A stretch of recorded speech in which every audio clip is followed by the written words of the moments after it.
Welcome viewer, I am Murugan S. This video tutorial describes how to disable external devices from Waking Computer. Type Control Panel in Windows search bar. Click Control Panel. Click View by small icons. Open Mouse. Click Hardware tab. Click Properties. Click Change Settings.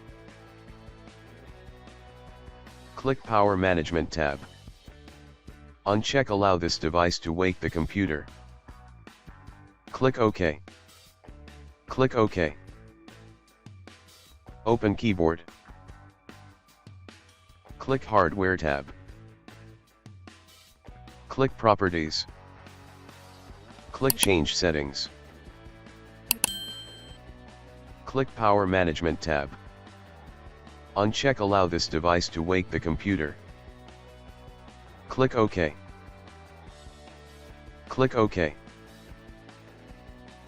I hope this video tutorial helps to you. Please like, share and don't forget to subscribe my channel. Thank you very much. See you next video.